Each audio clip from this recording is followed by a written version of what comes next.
Hello guys and welcome back to my Olympus gameplay. Let us resume the previous video. It was a real shock. Uh, we got to meet the seventh beast, which is who calls herself You Olga Mari. Now we don't know who she is. Why does she have Olga Mari's face? And all the other. There's a lot of questions. So yeah. Kirschtaria dealt a very I'm guessing it's a fatal blow that hopefully will take her down. I don't know. I hope it takes her down because otherwise she's going to destroy everything. So it seems it will take her down. We'll see, because Rasputin himself said that yeah, yeah, I don't care. You do it. Let her learn it the hard way. Yeah, let's see what happens. Something one is not born with. All right, let's go.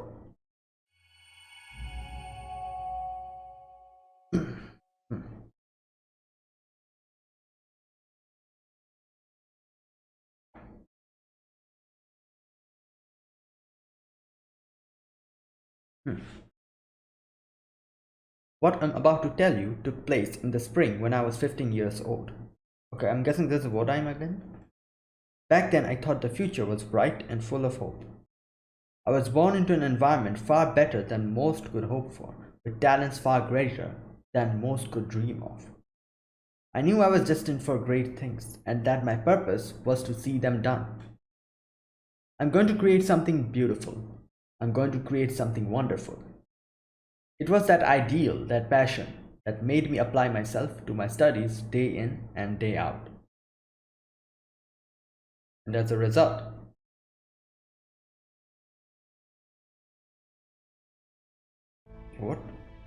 I ended up in this filthy dump. I found myself in a place that would never give rise to ideals or principles of any sort.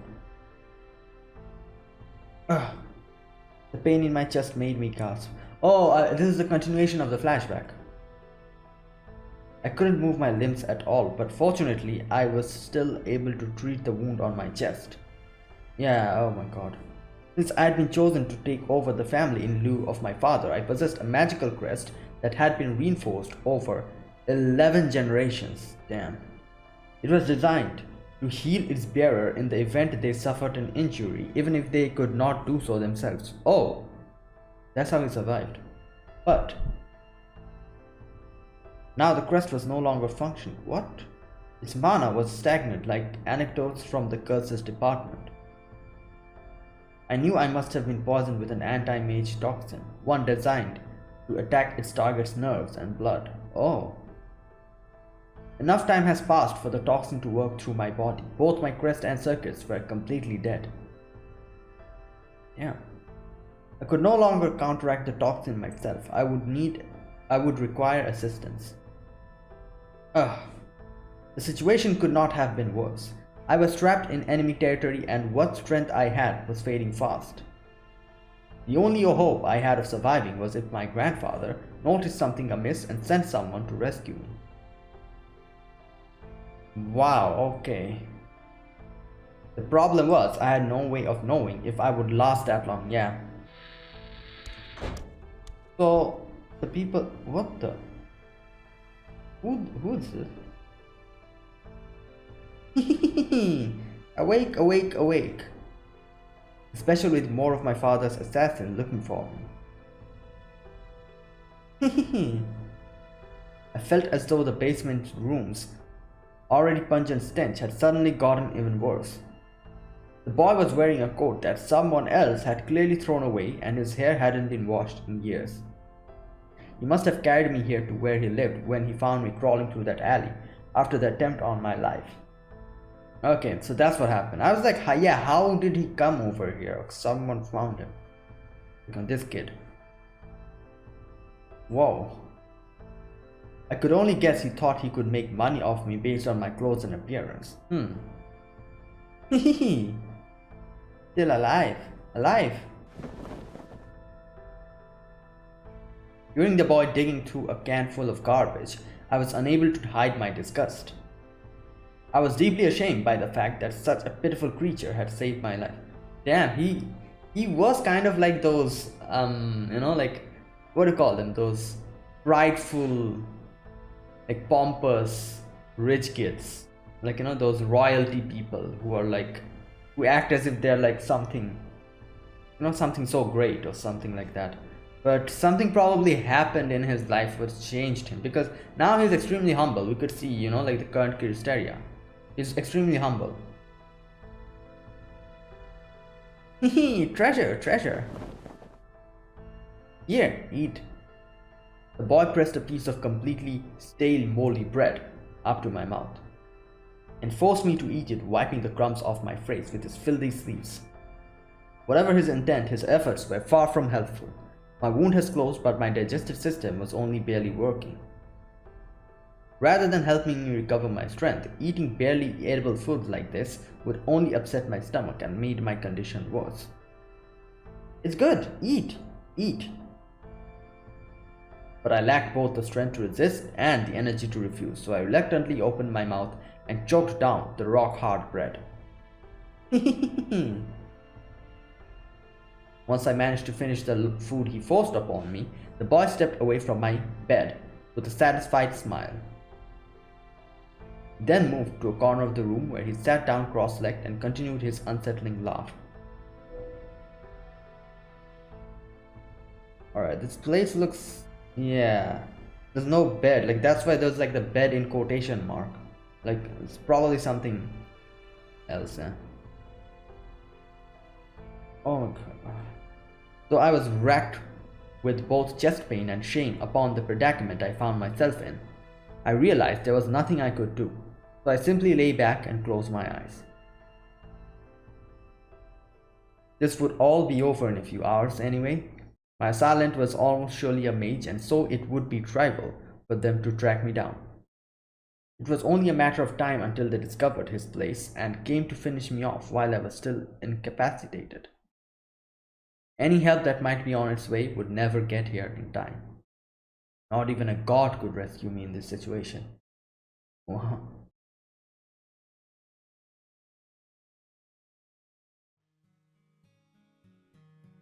But my assailants never showed, even after several days had passed. Oh, interesting. I think I must have spent about 10 days on that hard wooden bed without even getting up. My body was still paralyzed, but by that point I must have gotten accustomed to my environment. Slowly but surely I took stock of my current situation. Here, eat this too. No thanks, could I have some water instead? The fact that this shed was located under a bridge was the only silver lining. Oh, they can get water, okay. Thanks to that, we had access to potable water, even if it wasn't entirely clean. That's better. Say, how long have you been living here? Never mind, eat.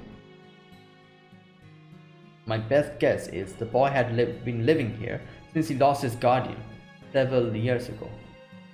This shed, his home, must have belonged to his guardian. Even now I do not know if his parents abandoned him or whether he was an orphan from birth. He had very little in the way of language skills. This was hardly surprising given that he could not have had a single real conversation with an adult in his whole life. Yeah. What's your name? Surely you must know that much.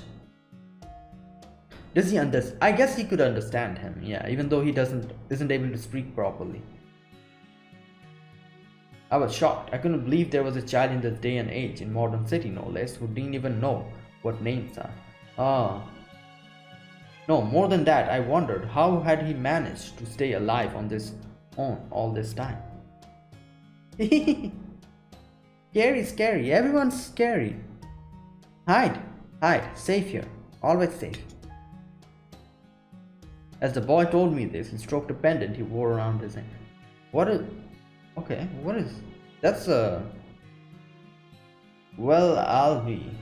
Even though I couldn't use magecraft at that time, I could still tell that the boy was holding a mystic cord of concealment.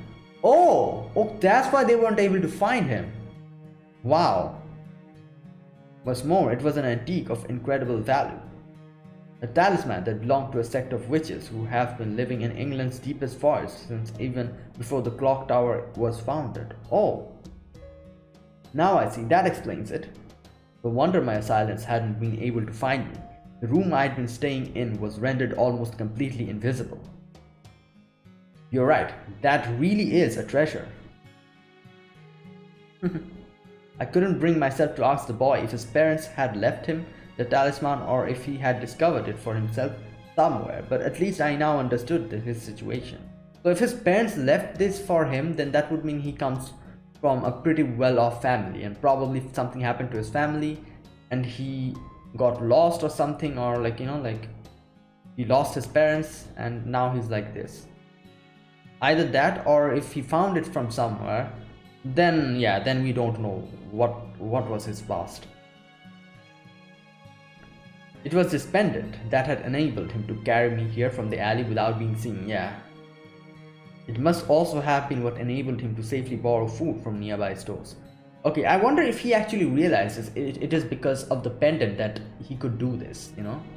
Like, I think he probably realizes it. That the pendant is the one that's actually enabling him to do all of this. I couldn't make up my mind whether his situation was encouraging or depressing. It was thanks to that pendant that the boy had been able to survive on his own for all this time. But it also was thanks to the pendant that he'd never needed to become involved with anyone else, yeah. In a very real sense, he had slipped through the cracks of society. So you're unsure of what to say to him. I ended up saying nothing. It's okay, it's okay. It's pretty. Treasure, my treasure. The boy gave me a big smile while gently tucking the pendant away, never grasping my true intentions. Even thinking back on it now, it still makes my chest ache. Oh my god, yeah, he's going to take it and probably try to find a way out of here. Oh, damn. Several more days passed and I made a number of new discoveries. Always saw you on bridge. Always I saw. Oh, yeah, okay. That finally jogged my memory. This boy was a vagrant, yeah, I had seen while crossing the bridge. Always saw you, always. I'll never understand what I must have seemed like to him. No, I'll go further. I should never presume to think I could understand. All I can say is that as far as he was concerned, I was someone he'd seen crossing the bridge, and that was enough for him to help me.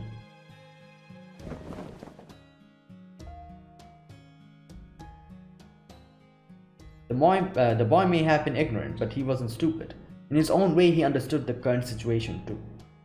For starters, he never once left the room.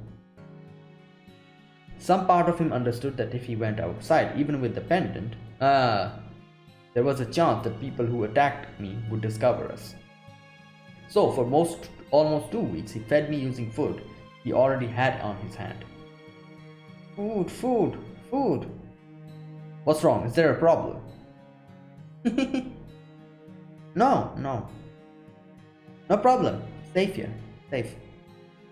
I see. Well, that's alright then. Even having grown accustomed to this environment, I was beyond exhausted. I still couldn't move my limbs, and the strength was no closer to returning. It was no surprise the food that the boy was giving me had no nutritional value whatsoever. And while his pendant may have kept us safe from my silence, it also kept us hidden from my ally. Oh yeah, I didn't think about that. That's true. Like, you know, his grandfather, I guess, couldn't even find where he is. Oh boy.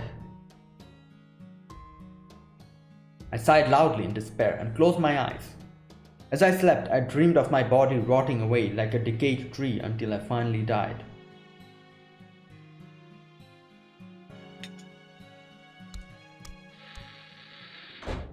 What? Oh, he left, okay. Wake up! Wake up! It was the first time the boy had ever woken me up from his own accord. Food! Eat that. Have lots. Is that My voice all but broke in shameless excitement. Oh, did he bring some kind of, I'm guessing, nutritional food? In his hands, the boy was carrying a basket filled to brim with bread. Oh, okay.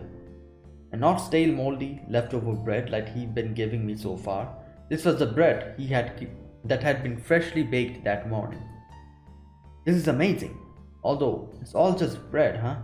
Don't misunderstand, I do appreciate this, but if you were going out anyway, it would have been nice if you had gotten some other things too. Here, food. Eat. Eat. I didn't realize until later why the boy only had stale bread on hand. Oh. It was because for the entirety of his life, he had never known any other sort of meal. Oh wow. I didn't understand that back then, since mine had been a life of luxury. Yeah, I understand that, but why only bread? Like, obviously he gets this bread from somewhere else, so couldn't he do that for other food as well? Oh, I'm guessing, wait a minute. Oh, okay. Okay, I think he probably thinks that bread is the only thing that you can eat. I think that's what he thinks. That's why he has only eaten bread. Because he probably doesn't even realize that the other foods that he sees are edible or something like that. Like, he probably, like, someday, if, like, you know, like when he was hungry or something, he found a stale piece of bread, he ate it, and he realized that, oh, this can fill my, like, you know, stomach. And he kept, like, you know, taking bread only because he thought that's the thing that's going to fill his stomach. And since he doesn't have much contact with the outside world, and, you know, like, uses the thing of concealment, the mystic code, that's why he also doesn't interact with others and doesn't realize, is, like, you know, he's not taught that there's other foods as well, or something like that, I'm guessing. Unfortunately, there was something else I failed to notice too. Something much more important. Very well, don't mind if I do. Yes, this is much easier to eat. It's great. Is he, like, giving him all the food and not eating himself? Or something? Oh my god. Yeah, I as soon as Kirschtaria said that, I realized it's probably something like that. The boy suddenly fell into the bed as if he'd been tripped on a rock, his arms clinging to the top, near my pillow. He looked just like a child dozing off at the desk. Are you okay? The boy had always looked so malnutritioned. That I hadn't even noticed how sunken his cheeks now were, or the fresh bruises on his body. Oh my god. He had been living alone all this time. Of course, he wouldn't have enough food on hand to feed two people for over 2 weeks. The only reason he'd had any at all was because nobody had stopped him from taking it, thanks to the pendant. Oh no, wait. The food he had had on his hand was only enough for one person, only enough for him to survive on his own. Ever since he'd taken me in, he'd not so much as set a foot outside. He knew that if he left with the pendant, this room would know. Oh yeah! Oh my god, I didn't even think about it. True. So he has been keeping the pendant here and leaving on his own, taking food and getting beaten up by people, because obviously he is not concealed himself, and he took enough food for one person and is feeding it to Kirschtaria all along. Oh my god. He knew that if he left with the pendant, this room would no longer be safe, so he left it by my bed to keep me safe. Oh my god. In an instant, it was clear as day what he had done to bring me more food. He must have been accosted and beaten over and over. And since he had barely eaten a thing, ever since he took me in, the malnutrition child simply could not endure such punishment. Treasure, oh my god.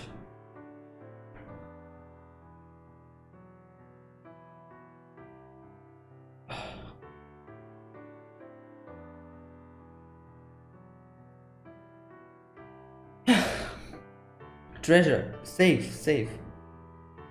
No, he couldn't have. No one would ever do something so absurd, so patently foolish. He may have been ignorant, but he was smart. He would never willingly choose to do this. Still on the bed, the boy looked at my face as I lay there as though he was gazing at the stars. Pretty. No, no, no, hang in there, please. You have to. So pretty.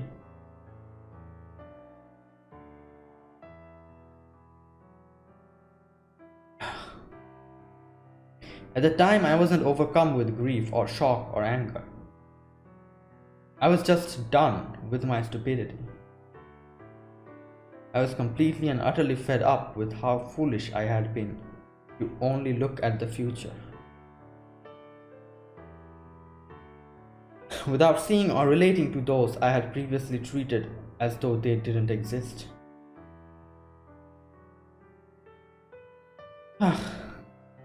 Create something beautiful. Born to be a king, a chosen genius. What a joke. No, jokes are at least funny. I had no idea what I had been talking about. I bragged endlessly about creating beautiful things, blindly trusting that simply calling them beautiful was enough. I had never once stopped to think about what it was that I considered beautiful.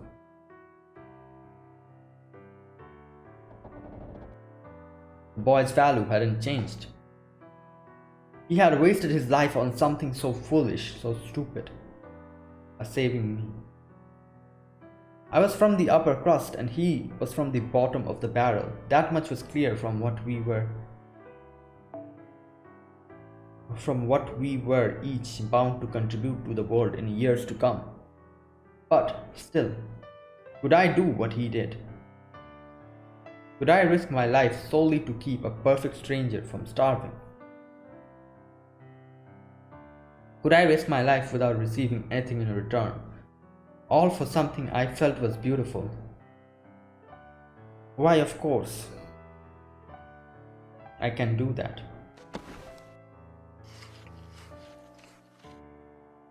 I roused my body from its long, long slumber, very literally burning my soul for energy. I could feel my magical circuits, a gift I had all my life up to that point, physically crumble away. Then, after paying the steep price, too little too late by then, I ate every roll the boy had brought me. That's right. If he could do it, then I had to as well. Now that he had shown me that was possible, it was incumbent upon me to pay him back. For what he lacked in property, he more than made up in benevolence.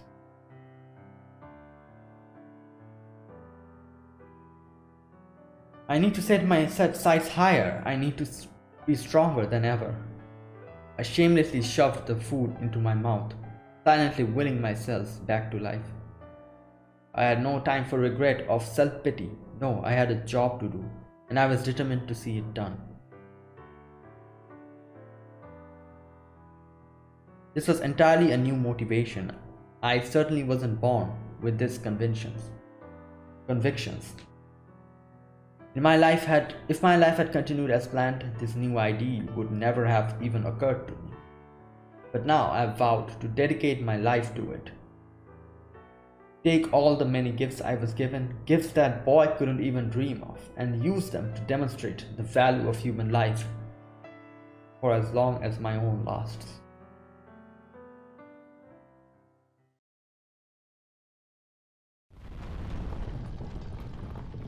Oh my god.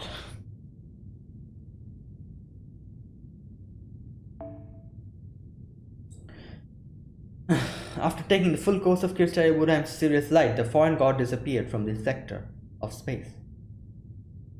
Whether she was forced to retreat due to injury or simply did so reflexively in response to the unexpected strike is still unclear.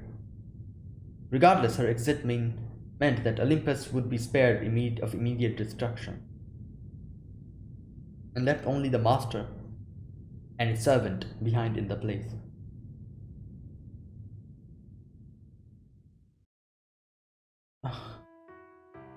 So much for that.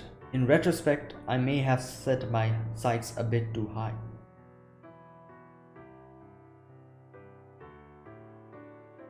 What the hell are you smiling about, you idiot? You look like a kid who just got caught with his hand in the candy jar. Master and servant. Servant knelt down beside their master despite the insults that continued coming, painfully aware of how he would never walk again, now that the bottom half of his body had been obliterated. The master rested while what remained of him on the floor, as it crumbled beneath them, and turned to look up at the sky. Damn, that serious light was some serious crap. Affiliates didn't do anything even close to that. Well, this is how they were originally supposed to be used. Dr. Marisbury told me that in confidence. He said that if things ever looked truly bleak, I should use mine to save the world. No pressure, right? The master coughed dryly and brittly as he spoke. His cough sounded like the rattling of dead tree branches. There was no more sign of melodic, spring-like lilt that had previously been a fixture of his voice. You don't say, and here I thought all of Caldea's directors were weak and pathetic. Sounds like this Marisbury punk was hell of a guy, never would have guessed. Yes, he was. I always did respect him, but he turned out to be far more capable than me. He may have been an avid scientist who only cared about his research, but he was also just as dangerous as you'd expect one of the clock tower's 12 lords to be. The master laughed, acknowledging his defeat. There was no trace of regret in his voice. I must admit, I never would have guessed that you would cooperate so willingly with Chaldea. I was so shocked, I spilled my tea when I heard you join their side just like that. I thought that would have taken considerably longer. Part of me was even a bit jealous. For a moment I wondered if it meant you'd join anyone who defeated you. Hey, it wasn't just like that and they never defeated me. That was all because Poseidon messed up. Then what convinced you? God off, isn't it? I guess it was Chaldea's leader asking me about you. Said he wanted to know what Kirschtaria was like. Now, not as a mage but as a person. I think that was the big reason I helped him out this long. Well, that doesn't sound very worth your while. You've been helping them all this time without anything in return? Who said I didn't get anything out of it? In exchange, I had him tell me a crap ton of stories about you from your clock tower days. Some born champion you turned out to be. Turns out you were nothing but an overly cautious, stubborn as hell coward. Yes, both the Dioscuri and Ophelia were completely wrong about you all along. The servant laughed joyously. It wasn't laughter meant to mock the ones who had misunderstood the master. It was meant to commend him for keeping up such a perfect front for so long. The master looked up at his servant when he heard the laughter, squinting as if they were too bright to look upon. His eyesight had clouded over and his breathing was already sharp and shallow. Hey, what about you? You got anything you still want to say or something you still want to do? Go on, let me hear it. I'll at least do that much for you. Something I still want to do, huh? And so one small piece at a time, the master told his servant about his what-ifs. He explained how each cryptor was required to have an accomplishment worthy of overturning their death in order to bring them back to life. So the fallen god created environments, customized, subjective worlds. Worlds that would let the dead cryptors achieve such a thing. Okay. The master that was then shifted to these worlds that might have been yet were never meant to be. And from there, he and his fellow cryptor undertook a journey to restore humanity. Yeah, so they have also been kind of doing the same thing, kind of walking the singularities. Wodan had to accompany each and every one of them for them to revive. Damn, seriously? So what, you saved the world with them? Only as a part of a simulation. They were nothing compared to real singularities. Kadok and I came to trust each other. Ophelia and I shared a laugh with each other. Akta and I helped each other. Beryl and I disagreed with each other. Wow. Pepe must have saved me dozens of times. Otto maybe seem frivolous, but he has a strong sense of integrity. I really enjoyed getting to understand them better, getting to know their lives. It didn't say anything about David again. But all the time the master spent with his teammates was no more than a dream, an illusion that was broken the moment his accomplishment was complete. Now, the only one in this whole world who remembered their trying but important journeys was the master himself. Oh, they don't remember. Oh, so they don't remember how they were resurrected. Like, interesting thing he says here. He talks about the different things. Kadok and I came to trust each other, which does seem like, the one thing that he always struggled with, trusting others. Ophelia and I shared a laugh with each other. Again, Ophelia was very dry as far as I can remember. So, there you go. Akta and I helped each other. Help, yeah. Akta, who always worked for her own goals, I guess, in Lostbelt 3. And for her own goal and her own thing. They actually helped each other. Beryl and I disagreed with each other, which obviously makes so much sense. Pepe have saved him dozens of times. Yeah, the only one who's left is David, and he doesn't say anything about David. And you still treated him like that? What is your heart made of, stone or something? What else could I do? If I told him, he wouldn't know what to make of it. So I just kept it all to myself, like any other dream. More precisely, he locked the experience away so that he would never look at them again, to make sure that regardless of what happened, they would never fade away. A journey to restore humanity, huh? That may not be the best way to put it. But if it were all possible, I really wanted to save the world with everyone in Team A together. The master truly loved his teammates, not as the leader but as their friend. They're the same, the servant thought bitterly. This master and the Kalia's master were all in the same position. As his breathing slows, one last thought fits across the master's mind like a shooting star in the night sky. The hell were you thinking, you idiot? You didn't have to try so hard all by yourself. I'm glad to hear you say that, Canis, but you're wrong. I was never all by myself. All humans are trying to do their best. Like hell they are. Don't you dare try pull that crap with me, Kirsta. There is no answer. His soul is already gone. The servant turns towards the sky as though watching a bird fly away, never to return. Mistakes flood the servant's mind. Unquenchable hatred pounds the servant's heart.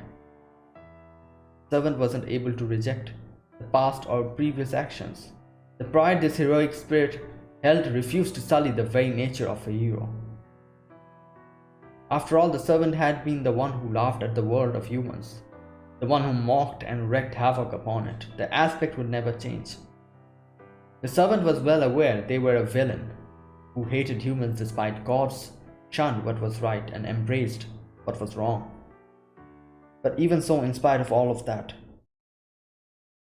damn it, I'm the idiot. Even if everything about him, her was evil, him was evil. He remembered what he was meant to protect, even as he regretted failing to do so. Even if everything about her.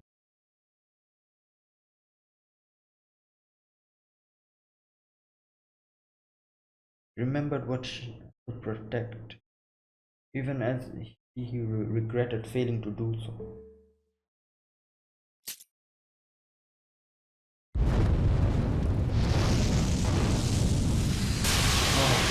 My god. He took up her spear of lightning, and the golden bird took flight.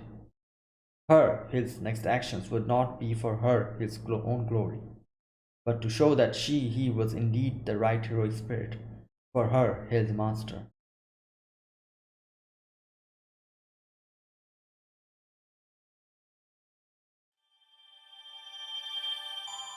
God.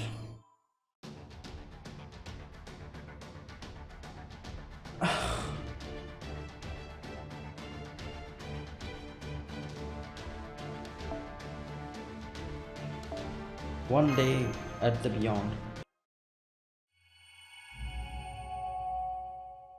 Okay, one thing, like, why did they suddenly change that to she slash he? Like I realized it because, like, the whole, the thing about Kane is her actual.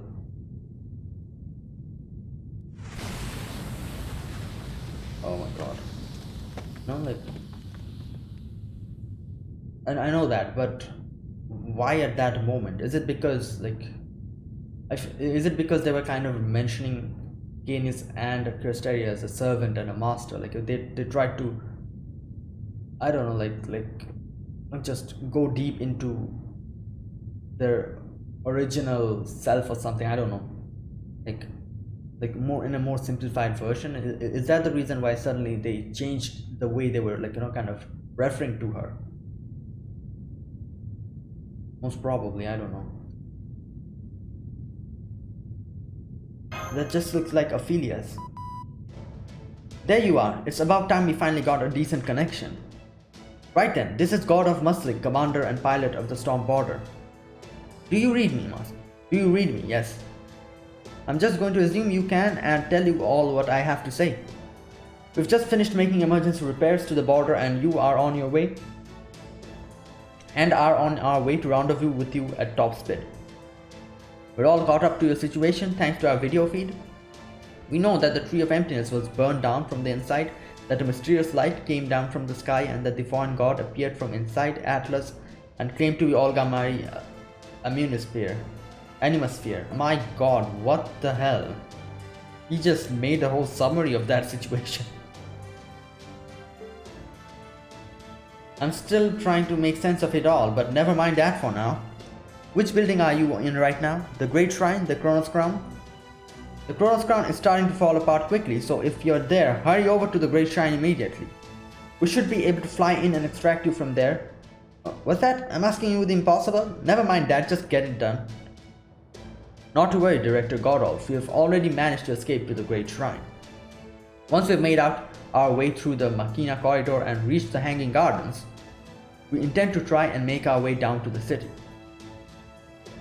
You can't, the Great Shrine's crumbling from the bottom up. You'll never make it down to the city. Quick, does anyone know where the most stable point in the shrine is? If it's stability you seek, I suggest you make your way to the altar. It's in the very middle of the shrine and it was a holy zone used to receive Lord Zeus's revelations right to the very end. It will not be quick to fall apart. Okay. It should take us about 20 minutes to make it to the Olympian airspace, so try to evacuate to the altar by then. Understood, then we'd better be on our way before the Machina corridor starts collapsing as well. Oh! I see that furry little breakfast, Steve, is safe to... At any rate, hang in there until we come to rescue you in the border. Administrative Advisor, Marsh. Macarius Adele, Queen Europa. You had all better hang in there until Captain arrives, which he will, guaranteed.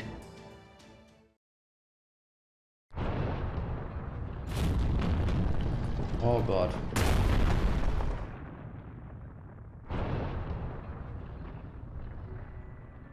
The sounds of destruction echo through the holy vessel King Kronos' crown, great orbital shrine Olympia Dodona. The cacophony of destruction reverberates through every district in Olympus.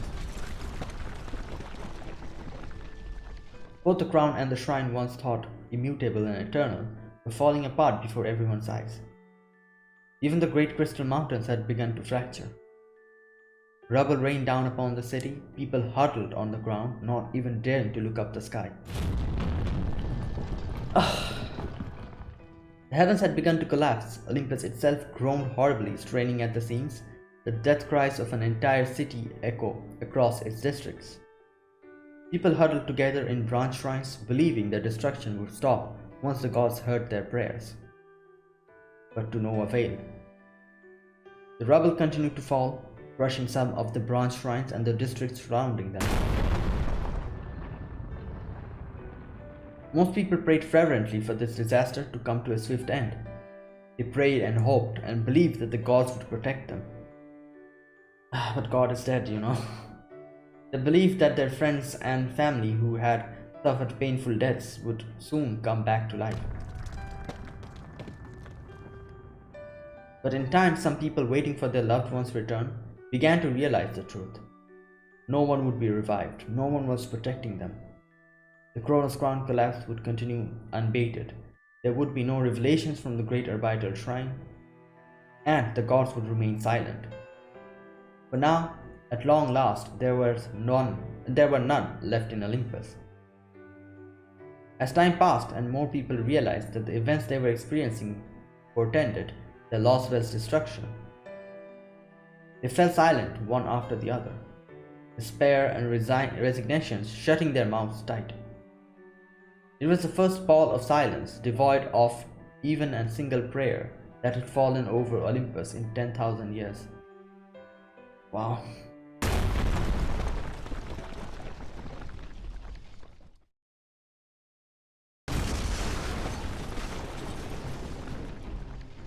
Let's see, we still have 10 minutes to go. The floor is fracturing, everything's falling down to the city below. We can't use this route anymore either. Come on, let's head back to this intersection and look out! Whoa! Don't just watch your step, keep an eye on what's above you too. You guys are flesh and blood humans, so even a little falling debris could end up killing you. Right, I'll be fine, but Senpai is... That goes for you too, Marsh. With the Urtinex's output so low right now, you're not much more durable than any ordinary human, so please be careful. Right, I will. The situation seemed dire. While we do have some floating mystic cores prepared, we simply no longer have enough magical energy to make use of them. We could never make them last long enough for the storm border to reach us, and there's no guarantee that we wouldn't end up hurtling to our deaths. I'm afraid I don't have magical energy remaining either, but there may still be something I can do. Adele, Makarios, I'm going to use the last of my magical energy to provide the children of Chaldea with a defensive bounded field and a floating spell. While I would be very grateful if you would help me, whether you do so or not is entirely up to you. Oh? Europa? Of course we will ready Europa. Yeah, this is probably like, you know, the end, slightly this left amount of magical energy in her. What Adele said. Wait, a bounded field and a floating spell would be a huge help, but why stop at just us? Can't we? She doesn't have enough. Oh my god. Operation God Destroyer is complete now. Even the Tree of Emptiness is finally gone from this Lostbelt. Or maybe, like, you know, maybe it's not that she doesn't have, but she realizes that they are part of the Lostbelt and they will die eventually, so that's why. This is our new future, the one we've been dreaming of for a long time. Right, today is finally different from yesterday. I'm sure our cells are growing again for the first time in forever. We can finally pick up from where we left off 10,000 years ago. That's all we need. Besides, we're not so weak as you guys, so we can get down from the shrine on our own. What Makarios said. Like, will that even work now? Like, I guess they do consume the ambrosia, but I don't know. Even if this Lostbelt does soon return to its original form, our time is only just beginning. Take care, everyone. Take care, Marsh. And thank you for everything. This time we spent together may have gone by the blink of an eye, but I enjoyed every second of it. Enjoyed it too, that's exactly why. Haha, come on, don't look at us like that. We'd all accomplished what we set out to do, right? I'll admit there was a number of times when I thought it might be hopeless. I mean, I could tell from the first time I saw you guys that you weren't bad people. But I thought we might be screwed when it came to the operation. But you really came through. You gave us the tomorrow we were hoping for. I can feel it right now, at this very moment. We're in a different day now than we were yesterday. We're finally growing again. This Lostbelt may end up disappearing, but even so, I still feel as though anything could happen today. This is what I wanted, what I've long since hoped to feel. So thanks. I know most Olympians would probably consider you guys and us to be the most evil people ever, but yes, most Olympians may very well think that. But we don't, not one bit, and isn't that enough? We'll never forget you guys, even if this world was never meant to exist. So as long as you guys remember us proudly, that's plenty meaningful right there. We'd much rather you remember us like that than to keep on living aimlessly forever. Yes, you're right. Thank you both of us. Thank you both so much for helping us get this far. Oh. Thanks, Makarios, Adele. I'd like to thank you as well. Thank you for watching over Lord Zeus's loving heart and over Olympus's pride. May you all live on, children of Chaldea. Oh, beloved Zeus in heaven, send your winds from the far reaches of humanity to aid these travelers, and may your protection keep them safe from all manner of disaster that may befall them.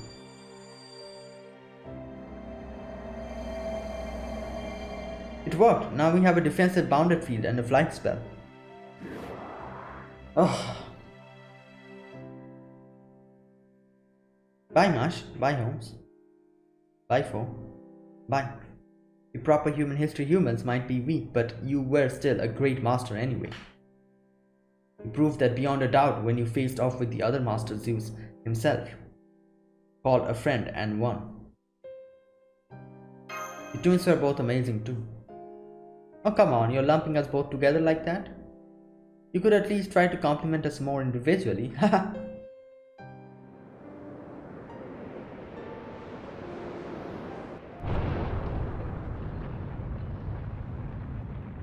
Fly away, Chaldea, fly away. And make sure you land somewhere far from here.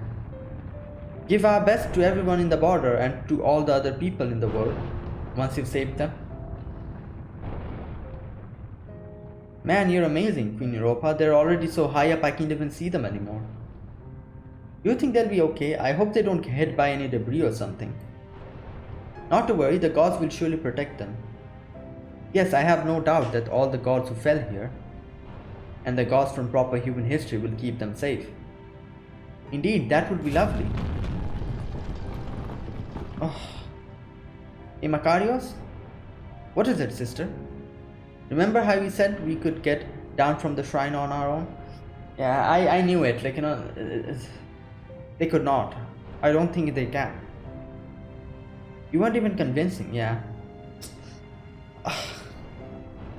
Oh man, I can't believe even you could say I was lying.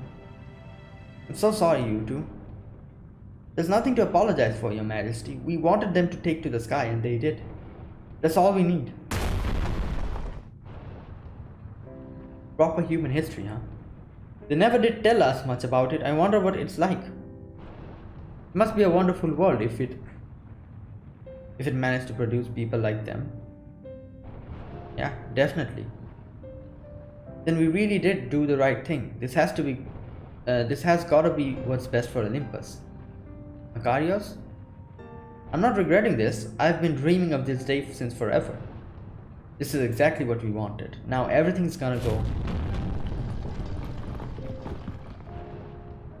Don't do this, Makarios.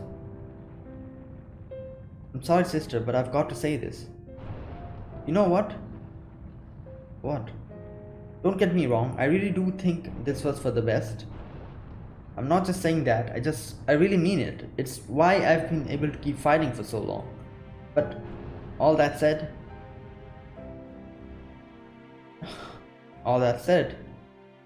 I know we've killed all the gods and betrayed all the other Olympians, but if there was a chance, even a tiny one in a billion, possibility of having just one wish granted? Macarius. I don't even know who could possibly grant it now all the gods are gone, but Europa is there still. There's still a tiny part of me that feels like if somehow I could have one wish granted, then just once I wish I could have seen beyond tomorrow. And especially, I wish I could have seen what you were like when you were all grown up. Oh, silly. You didn't have to tell me that. I've always felt the same way. Yeah, their age is like, not age, but their physical appearance is altered.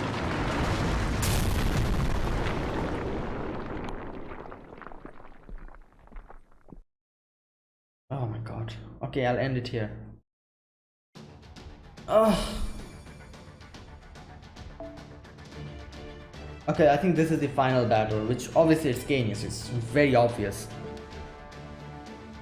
So yeah, I will end it here. My god, this episode was, this video was something. Oh. So yeah, we're almost at the end. This is section 26. Tomorrow's video will probably have to fight Canis, and then I'm guessing 2 more sections are left. So I'm guessing it's going to take me 2 more days after this. Like the next video will be fighting Canis, and then the next video will probably be the finale.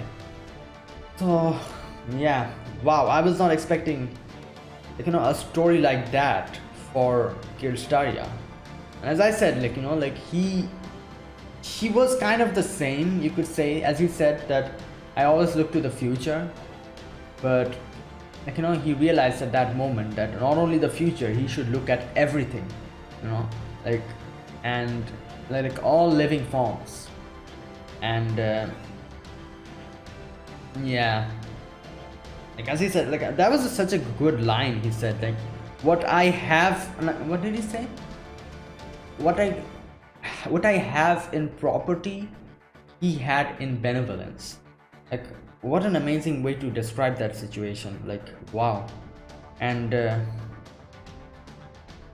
yeah, that was sad. And as I said, he was kind of the usual pompous, not pompous, I wouldn't say he was pompous, as a royalty or as a person from the upper echelons, he was unusually very very calm, you could say. Not calm, but he did not show off or something like that. And but still he had that kind of a pride, you could say, or that kind of a thing. As he said, I always look to the future, and all the other people, he kind of looked down on them in a obviously he did not show that, but in deep down in his heart there was a part of that. And this, as I said, there was probably something that happened to him which made him so much humble, and this was the thing. This was the thing which made Kirschtaria the way he is now. And yeah, and then obviously another thing we got to know here is that everything was planned. The Canis, betraying Canis was also part of the plan, and her helping out Chaldia was also part of the plan. But Kirschtaria was kind of afraid that she's going to take a lot of time to actually go and join them. And but that's why he said, I spilled out my coffee when I realized that it didn't take you much time to to join them. And he then asked, what changed your mind completely? And obviously she talks about Gordolf, how he wanted to know about Kirschtaria the person, and that's what made her stay and made her change teams. Not change team, I would say, but help them out, help the Chaldeans out. And yeah, alright, that's it. Thanks for watching, guys. This was my Olympus gameplay video. So if you guys enjoyed this video, be sure to press the like button, subscribe if you're new to the channel, or you haven't subscribed. Comment down below anything you want to say, and I'll check them out. So that's it. Thanks for watching. I will be back tomorrow with another FGO Olympus video. See you guys then. Until then, goodbye and have a nice day.